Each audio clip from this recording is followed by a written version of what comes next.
Antiga Pérsia. Destemida. Formidável, incansável. Por séculos recoberta de mistério. Um império sem paralelo em conquistas e riqueza. To create an empire of the size of the Persian Empire, the largest empire the world had known, obviously takes military skill. Do norte da África à Ásia, foi uma civilização liderada por uma dinastia de governantes admiráveis, ambiciosos e todo-poderosos. Cyrus the Great is one of the few who deserves to be called the Great. O Império Persa criou algumas das construções mais surpreendentes que o mundo já viu. Magníficos palácios erigidos em pleno deserto.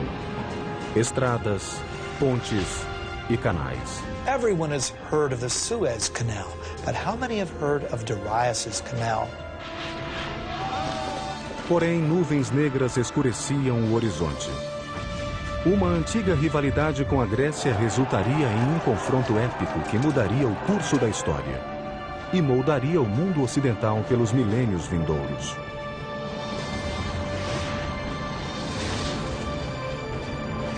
Construindo um império. Os persas. 330 a.C. Um jovem rei macedônio conquistou o Império Persa e liderou seu exército invasor até Persópolis, sua espetacular capital. O conquistador era Alexandre o Grande, admirador dos grandes reis persas. Ao pôr do sol, a celebração grega degenerava em rixa de bêbados. Ao amanhecer, Persópolis, joia da coroa do Império Persa, com seus palácios inigualáveis, fora incendiada. Mais de 2.500 anos depois, essas torres colossais dão testemunho das elevadas alturas que esse esquecido império já atingiu. I equate Persia with luxury, with rich tapestries and beautiful rugs and my mother's fat, fuzzy Persian cat named Otis.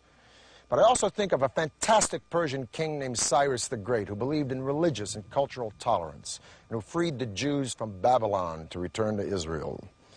Hello, I'm Peter Weller, and welcome to the Persian Empire. Around 4000 BC, two nomadic tribes were starting to take root in a rich but hot Iranian plateau, the Medes in the north, the Persians in the south. Being is that these tribes were nomadic, they were more interested in survival than conquest. As they became less nomadic, they had to learn how to farm, in particular how to cultivate this fertile Iranian plateau. But to do that, they needed a source of water.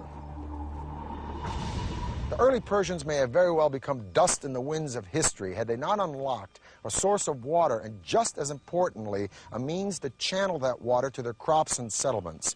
And what makes this engineering feat so remarkable is that they found this water not from rivers or lakes or oceans, but from the most unlikely source of all, rocks. A Pérsia brotou no meio do nada em um terreno hostil e acidentado, erguida apenas com imaginação e determinação. Há 3.000 anos, persas nômades percorriam o platô iraniano desolado e árido. Encontrar água significava viajar longas distâncias. Coube a um híbrido de engenheiro, geólogo e adivinho chamado Mogani encontrar um meio de trazê-la de volta ao seu povo. Usando nada além de cinzéis de pedra, os Moganis construíram a primeira pedra angular do Império Persa. Um inovador sistema de canais de irrigação subterrâneo chamados Qanats. Eles usaram a gravidade para explorar a topografia natural de sua terra, ininterruptamente inclinada desde as montanhas Alborz até o Golfo Persa. Fossos verticais foram cavados na superfície e o túnel escavado horizontalmente em uma distância curta. Então, outro fosso vertical foi aberto a cerca de 1,2 km da encosta e o canal continuava. It can be sometimes 20, 30, 40 kilometers away, so it's a very skilled operation, to the point where the gradient of the water channel meets the aquifer or the groundwater sloping up at the point where the mountains begin. O ângulo da encosta era crucial. Uma unidade na elevação para cada 100 na horizontal. Not too steep, because that would erode the base of the water channel, and of course not so flat as to prevent the water from moving to its intended destination. 2000 anos antes dos lendários aquedutos de Roma, os persas canalizavam imensos volumes de água por longas distâncias em climas quentes e secos, com perda mínima por vazamento ou evaporação. Water means food. But the engineering technology to locate that water and move it was a carrot that the Persians were dangling in front of their neighbors. Around 700 BC, all of these tribes were united under one legendary figure named Achaemenes, who founded a dynasty. But this dynasty thrived and flourished under one guy, a guy I would have liked to have met, named Cyrus the Great. Cyrus created and maintained an empire thanks, no doubt, to his military savvy, but he was also a political genius. He was an excellent, benevolent manager of men. Historians have called him humanist. The Jews call him Mashiach, or Anointed One. His own people called him Father, and even the Ionian Greeks whom he conquered called him a just and worthy lawgiver and ruler. Ciro o Grande chegou ao poder em 559 a.C. Foi o início da dinastia Aquemênida, cujo reinado mudaria o curso da história e redefiniria as possibilidades arquitetônicas. If you're looking at the greatest personages in history who have affected the world, Cyrus the Great is one of the few who deserves that epithet, the one who deserves to be called the Great. The empire over which Cyrus ruled was the largest the ancient world had ever seen, and may be to this day the largest empire ever. Em 554 a.C., Ciro havia esmagado todos os rivais e se tornado líder inconteste da Pérsia. Faltava agora conquistar o mundo. E se pretendia construir um império, precisaria de uma magnífica capital para refletir sua grandeza.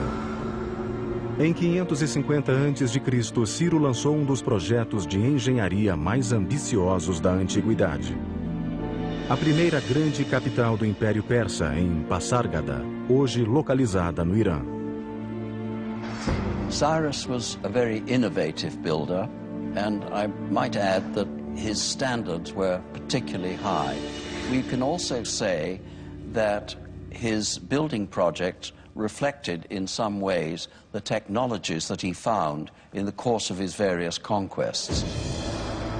Como os romanos, séculos depois, os persas tomavam emprestado.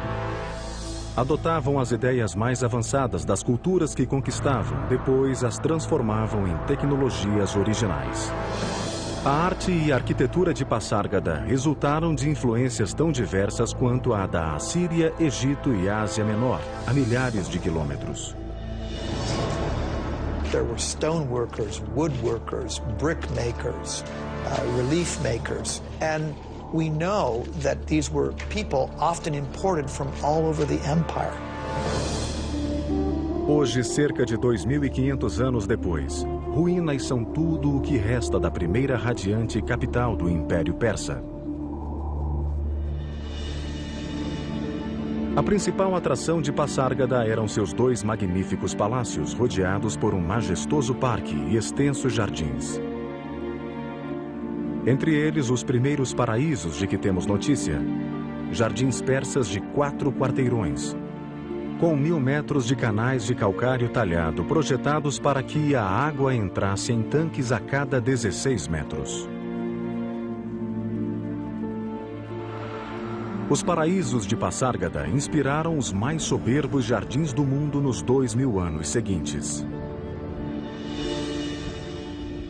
What's particularly different with the Paradisa is the application of the geometric design. So we have squares, rectangular designs, floral designs, cypress trees, wild grasses, roses, lilies, all kinds of vegetations. And this is the concept of the modern park as we know it. Enquanto Passárgada era construída, Ciro acrescentava aos seus domínios um reino inimigo após outro. Mas Ciro era um tipo de rei muito diferente. Ele se recusava a escravizar seus novos súditos, um conceito revolucionário no mundo antigo. He recognized the local validity, if you will, of different religions and beliefs, and allowed those things to persist. In 539, Cyrus conquered Babylon, but he did not present himself as a conqueror. He presented himself as a liberator, rescuing these people from their despotic ruler. And then he did a totally unprecedented thing. He freed the Jews. The Jews had been living in Babylon in captivity ever since Nebuchadnezzar destroyed Jerusalem and their temple. And Cyrus freed them. Now, it could be said in hindsight or political history that Cyrus was looking for a buffer state between a hostile Egypt and his own empire. But so what?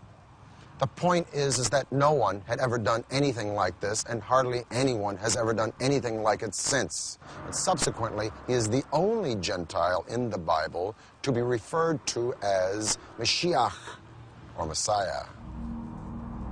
As one distinguished Oxford scholar once said to me, Cyrus always had a very good press. It's a very true statement.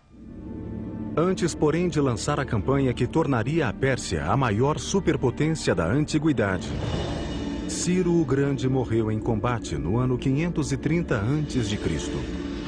He didn't live long enough to show what really he could have done outside the battlefield.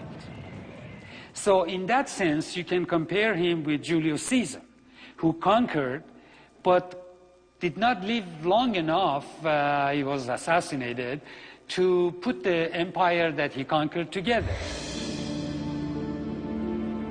Quando Ciro morreu, o Império Persa tinha 3 capitais: Babilônia, Susa e Ecbatana.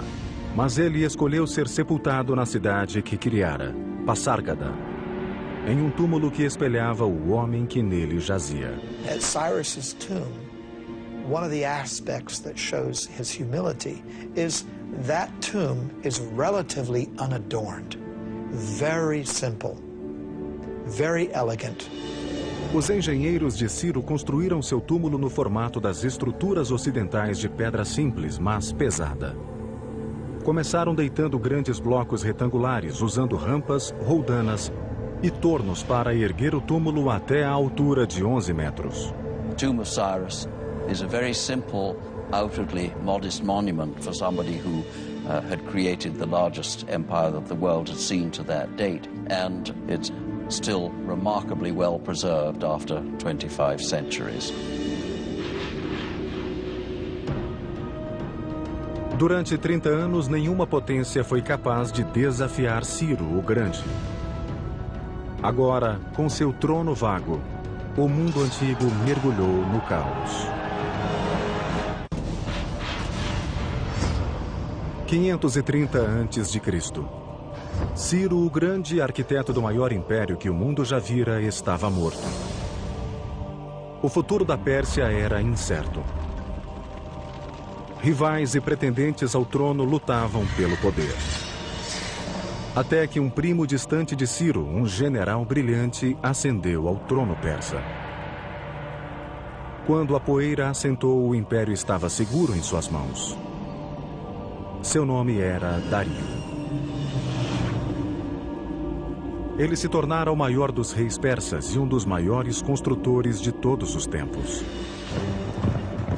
Dario começou reconstruindo a velha capital de Susa, com grandes palácios novos revestidos de cerâmica. A magnificência da capital Susa é até mencionada na Bíblia. When the Greeks talk about Persian palaces, for example, they routinely mention Susa. When the Old Testament book of Esther talks about Persian palaces, it's Susa that they mention. Mas o novo rei da Pérsia queria uma capital cerimonial apenas sua. Em 518 a.C., Dario lançou um dos projetos de construção mais ambiciosos do mundo antigo. Situada próxima à moderna cidade de Shiraz, ela ficaria conhecida como Persépolis, ou cidade persa em grego. Todos os palácios erguiam-se de uma vasta plataforma pétrea, projetada para enfatizar a estatura do império. The terrace square is huge, over 125,000 square meters. And he had to modify the landscape. His engineers had to come in and level out part of the area, and they had to build a retaining wall. He wanted it to be seen from a distance. That's exactly why you build up a terrace, so it could be viewed from afar. That makes it all the more grand and imposing. Persépolis era um desafio de engenharia colossal, com paredes de mais de 20 metros de altura por 10 de espessura. E grandes saguões ostentando colunas em elaborados altos relevos. Milhares de arquitetos, artesãos e operários, bem como toneladas de material, foram trazidos dos confins do império. Quase todos os impérios antigos foram edificados por mão de obra escrava. Mas Dario, como Ciro, remunerava o trabalho que construíra os monumentos e palácios persas. Every worker was given his due, his or her due, because we also find women in the workforce as well. Depending on their skill, what the quality they brought to the work, they were paid accordingly. Nenhuma despesa foi poupada. Persépolis seria o símbolo do poder e da glória do Império Persa. First of all, it's important to remember the origin of the Persians themselves. That is to say that these were a nomadic people. They lived in tented accommodation, and they would up their tents, move somewhere else, and plant their tents again. Now, as time went on, these tents became more and more elaborate affairs. And essentially what we're having at Persepolis is a tent turned into stone. The Apadana is nothing more than a stone-tented building. O magnífico salão de audiências construído por Dario chamava-se Apadana. Each of those great monumental stone pillars are inspired by the kinds of wooden pillars that upheld a beautiful canvas roof. But now that canvas roof has turned to beautiful cedar wood instead. So the nomadic origins of the Persians gives the impetus to part of their architecture, but that's not all. Os palácios foram adornados com ouro e prata, tapeçarias caras e telhas coloridas. As paredes eram cobertas de altos relevos com pacíficas representações de dignatários vindos de terras conquistadas. Mas os espetaculares feitos de engenharia de Persépolis estendiam-se muito além dos muros da cidade. Seu complexo e intrincado sistema hidráulico não tinha igual. Before the actual soil was placed in, first, Darius's engineers constructed a drainage system, plumbing, drain pipes. These would be covered. Water was also brought in along the Qanat system. But then those drain pipes, which would drain the effluents out, those were taken underground below the surface where the visitor would never see that. Mesmo com o andamento de seus projetos mais arrojados para aprimorar os monumentos e a infraestrutura, Dario nunca deixou de expandir o seu império. Under the brilliant leadership of Darius, the Persian Empire grew to staggering size. It included modern Iran and Pakistan, parts of Afghanistan, Armenia, Turkey, Syria, Egypt, Lebanon, Jordan, Palestine, parts of Central Asia, all the way to northern India. And man, this is a lot of turf. Para interligar os mais remotos rincões do Império, Dario lançou 2 projetos de construção ambiciosos. Um deles se estenderia por mais de 2.400 quilômetros dentro dos limites do Império, e o outro ligaria o Mar Vermelho ao Mediterrâneo.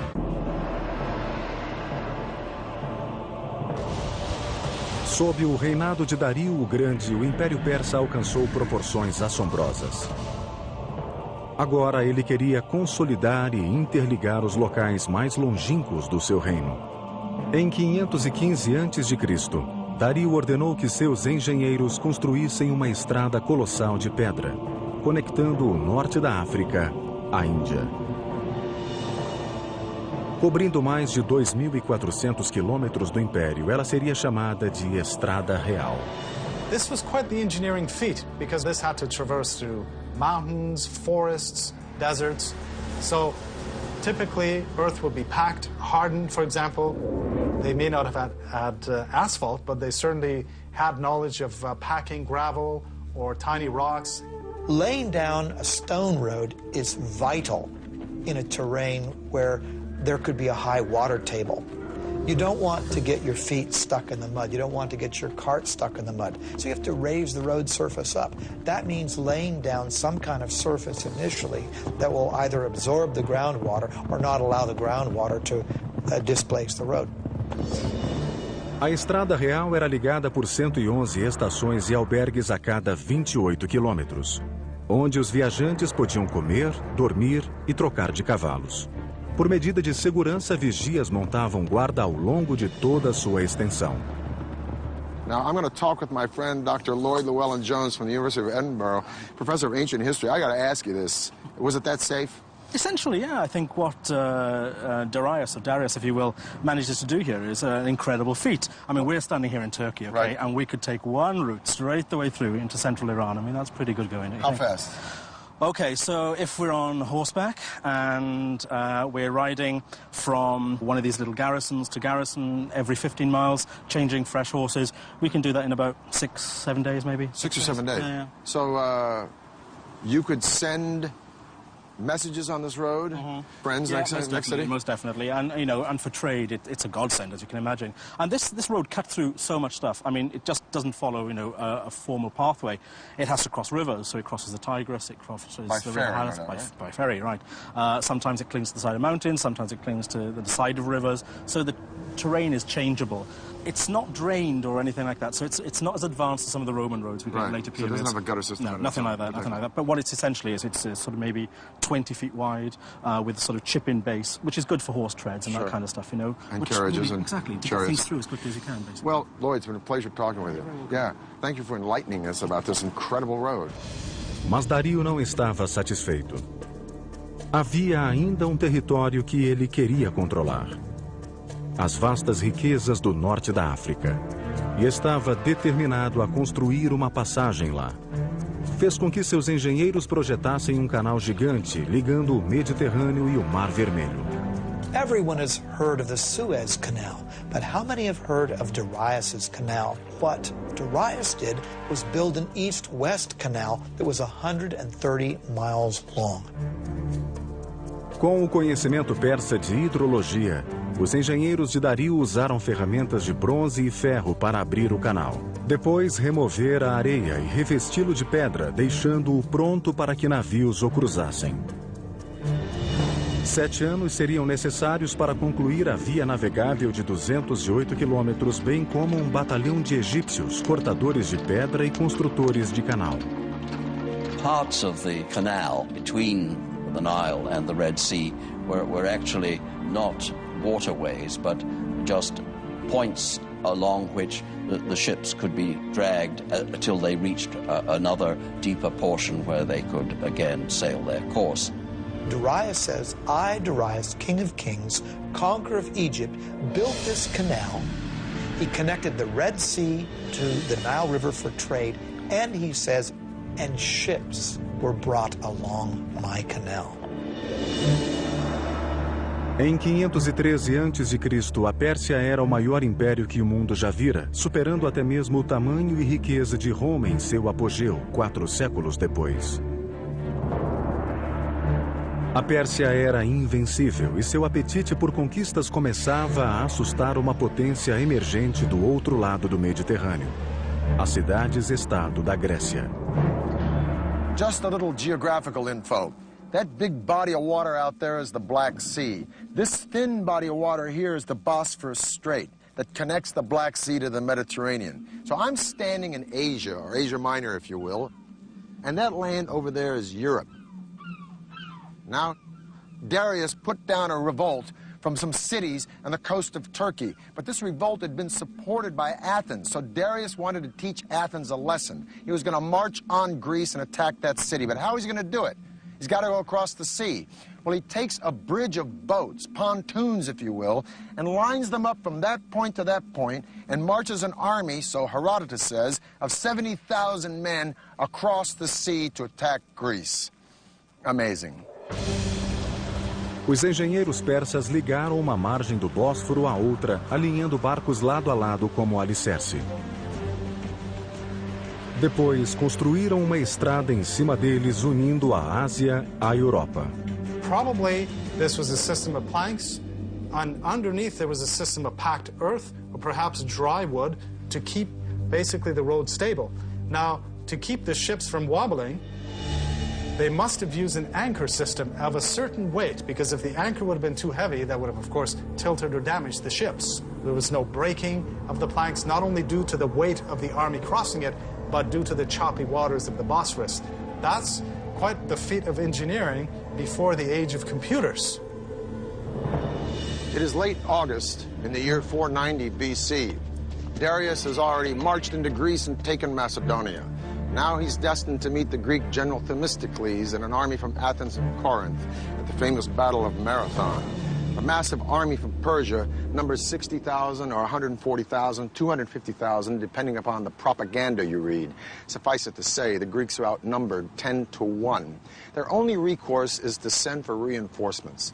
So the legendary runner Philippides runs from Marathon to Sparta, a distance of 140 miles in 2 days, hence the name of the race, Marathon.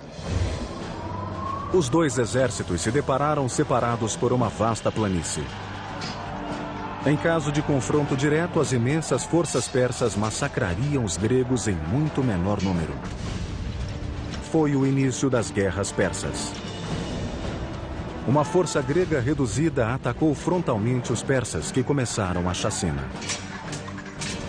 Mas as forças gregas restantes haviam se dividido em duas, abrindo duas outras frentes contra os persas. Arrastados a uma sangrenta arapuca de morte, os persas sofreram pesadas baixas e recuaram. Para os gregos foi uma grande vitória. Para os persas, apenas um quebra-molas em seu trajeto rumo à dominação mundial. Dario resolveu voltar para casa e se dedicar a embelezar ainda mais a cidade de Persépolis. Ele nunca mais veria a sua capital. Em 486 a.C., Dario morreu a caminho de sufocar uma rebelião no Egito, deixando em seu rastro um império que redefiniu as noções de poder e glória.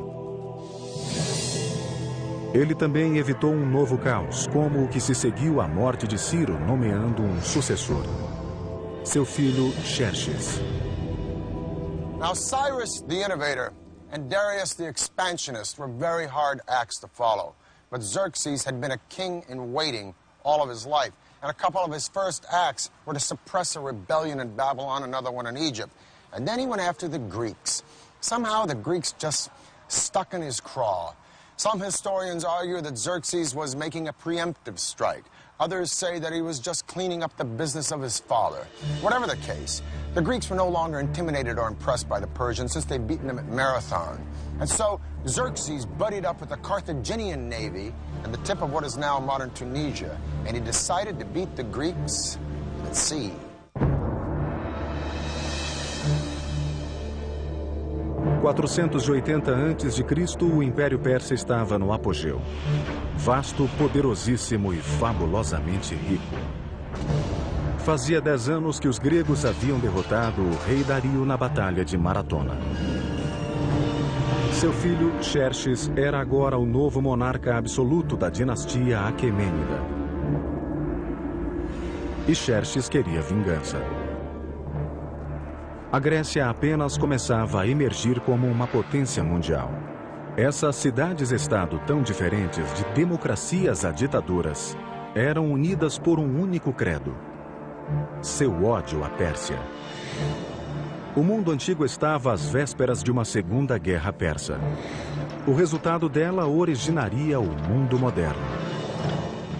Greeks traditionally called everybody except themselves barbarians. So this whole thing really between East and West started probably with the Persians and the Greeks and continued ever since. A invasão persa da Grécia foi uma das maiores parcerias entre engenharia e estratégia da história militar. A gigantesca invasão seria um complexo assalto por terra e mar, que requeria extraordinária habilidade. Xerxes queria que suas forças adentrassem a Grécia, no istmo do Monte Athos. Mas lá, o mar era tão turbulento que o rei mandou seus construtores cavarem um canal através do istmo. Com vasta mão de obra e perícia em construção de canais, os engenheiros de Xerxes levaram apenas 6 meses para concluir o canal através do istmo. Mas o desafio seguinte enfrentado por seus generais e arquitetos foi ainda maior. O imenso exército persa precisava cruzar o Helesponto de 2,5 km de largura. Até hoje, a solução deles é considerada um dos projetos de engenharia mais ousados já concebidos para uma campanha militar. Tomando emprestada uma página do livro de seu pai, Xerxes ordenou a construção de uma ponte dupla de barcaças através do Helesponto, proeza edificadora que ultrapassaria a ponte construída por Dario no Bósforo. What's very interesting is that 674 ships were now lined up. How were these ships kept stable? This must have been quite an engineering feat. The Bosphorus is not a very calm area. It can be quite choppy. The row of ships were kept in place with a very taut system of cables, probably 2 large cables that ran between Asia and Europe. Now remember, a large number of troops crossed this bridge, perhaps up to 240,000 troops. As cordas permitiam aos barcos mobilidade suficiente nas águas turbulentas. Cada seção da ponte foi construída sobre 2 barcos, ligadas por tábuas.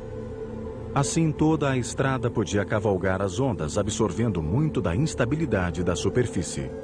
Os engenheiros persas então construíram uma plataforma através da parte superior dos barcos e uma estrada por cima dela. A cada tábua de madeira emergia uma sólida passagem que cruzava o Helesponto usando barcos como alicerces. Remember, we're dealing with the hooves of tens of thousands of cavalry, including armored cavalry, which would have been much, much heavier. The ships were amazingly kept stable, so this allowed Xerxes to cross with his army into Europe and cross back when he needed to, and the ships were kept in place. And for a short period, Europe and Asia were one. 10 dias depois, com sua ponte concluída, Xerxes marchou Europa adentro. The whole army crossed with heavy equipment, heavy cavalry, and the planks were kept in place. There was no breaking of the planks, not only due to the weight of the army crossing it, but due to the choppy waters of the Bosphorus. A estratégia de Xerxes era simples: derrotar os gregos na terra e no mar com sua superioridade numérica. Mais uma vez, os gregos foram liderados pelo general Temístocles. Este sabia que não podia vencer Xerxes em terra, por isso toda a campanha concentrou-se em atrair a marinha persa a uma armadilha. Sem ser visto pelos persas, Temístocles partiu com a maior parte do exército, deixando apenas uma força de 6.000 espartanos para trás. Em agosto de 480 a.C., os 2 exércitos confrontaram-se em um local escolhido pelos gregos, Termópilas, uma passagem montanhosa tão estreita que só uma carruagem por vez podia passar. Durante dias, o imenso exército persa foi bloqueado do outro lado da passagem, como os gregos haviam planejado. Como seu pai, Xerxes estava prestes a atacar frontalmente e cair em uma armadilha grega. Quando finalmente irromperam pela passagem estreita, os persas destruíram facilmente a minúscula tropa espartana deixada por Temístocles como isca e marcharam rumo a Atenas. Quando Xerxes entrou na cidade, Atenas estava deserta. Ele suspeitou ter sido tapeado e fez os atenienses pagarem caro por isso. Por gerações, tolerância com os povos conquistados fora uma marca registrada dos reis persas. Não desta vez. Em um ato contrário à índole persa, Xerxes incendiou Atenas. O rei persa arrependeu-se imediatamente e na manhã seguinte ordenou a reconstrução de Atenas. Era tarde demais. O ato estava consumado. Seu momento de cólera voltaria para assombrar a Pérsia nos próximos 200 anos. Mas esta guerra estava longe de terminar. Ao mesmo tempo, Temístocles preparava sua armadilha, atraindo a gigantesca armada persa rumo à estreita baía de Salamina. Lançou então um ataque surpresa. A imensa esquadra persa foi apanhada no equivalente naval a um engarrafamento, incapaz de manobrar na pequena baía, enquanto os gregos usavam suas pesadas triremes como arietes para demolir os navios persas. Foi uma vitória decisiva para os gregos. Xerxes voltou para casa derrotado, rei de um império persa não mais invencível. There is one high note in the Persian loss against the Greeks at the Battle of Salamis, one saving grace. A woman named Artemisia, the sole female navy captain in the Persian fleet. She faked out the Greeks by ramming one of her own losing ships, and she sailed away to escape in the confusion. Her survival skills so impressed Xerxes that he was thought to have said, "My men are becoming women, and my women are becoming men." As guerras persas impulsionaram Atenas à sua idade de ouro, mas deixaram o colossal império persa vulnerável. Caberia a um jovem príncipe, admirador dos grandes reis persas, desferir-lhe o golpe de misericórdia.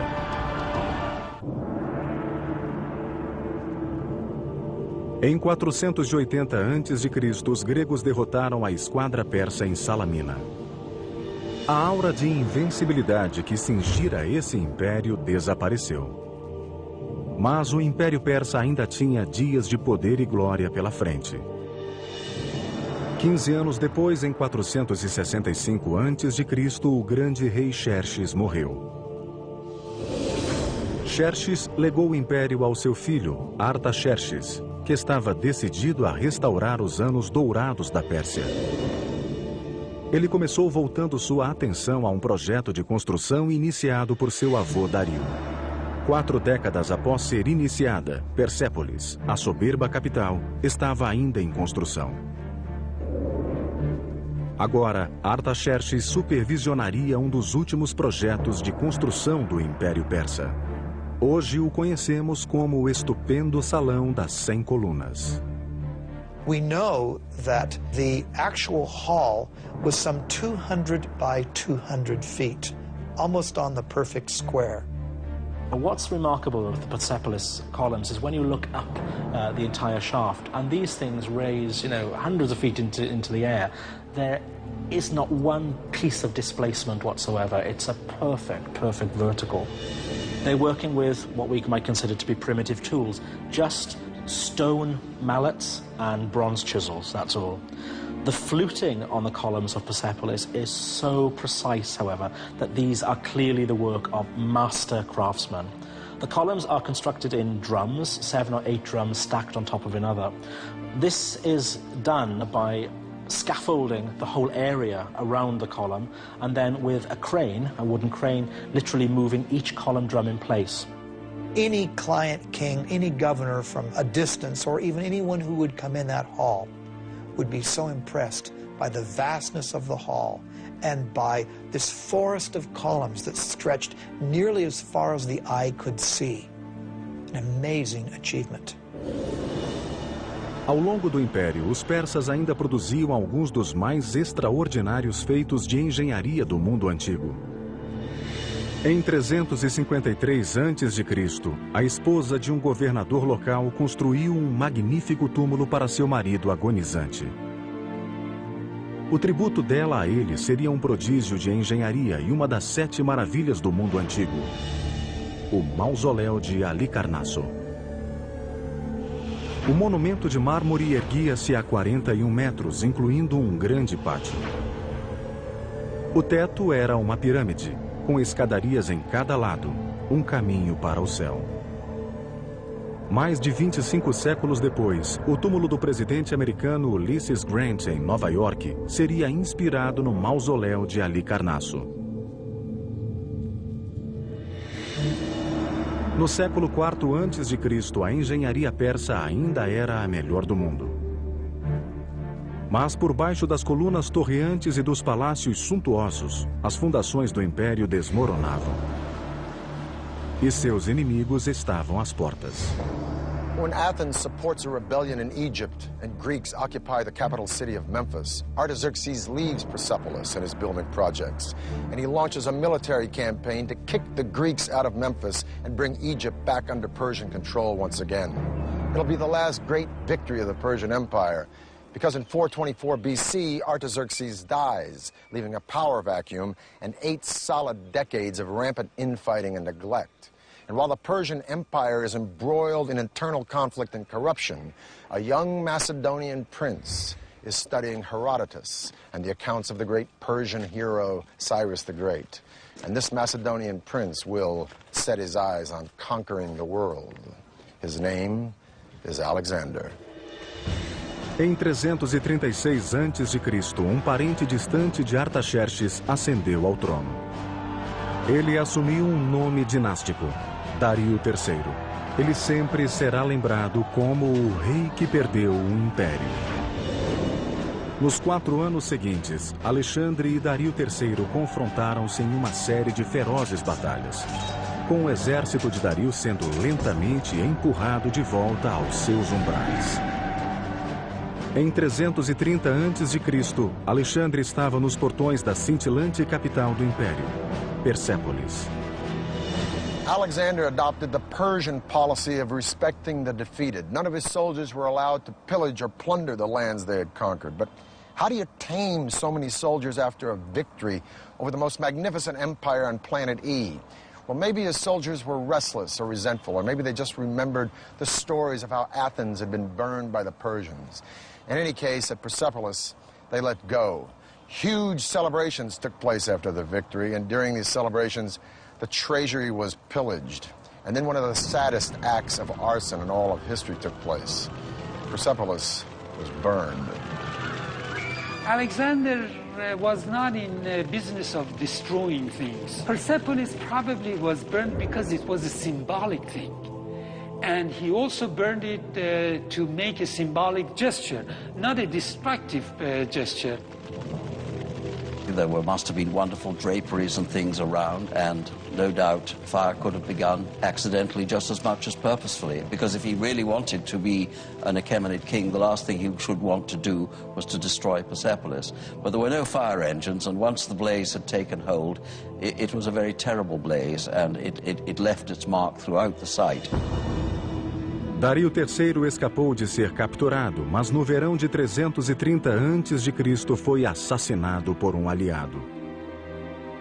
O último rei Aquemênida estava morto. Alexandre deu a Dario um magnífico funeral. E mais tarde até desposou a filha dele. Em seguida, proclamou-se um rei persa Aquemênida. E escreveu o último capítulo da história do Império, que se estendera por 3 continentes e durara 2.700 anos. Alexander, admirer of Persian kings, chased down the murderers of Darius and killed them himself. Alexander believed that only kings had the right to kill kings. But would have Alexander actually killed Darius? Probably not, because Alexander didn't create an empire, he only conquered one. The empire already existed, created by Cyrus the Great. No, Alexander's genius was to co-opt and use Persia, an empire that stood long before Alexander was born, and whose legacy of culture and sophistication and luxury would be around long after Alexander was dead. For the History Channel, I'm Peter Weller.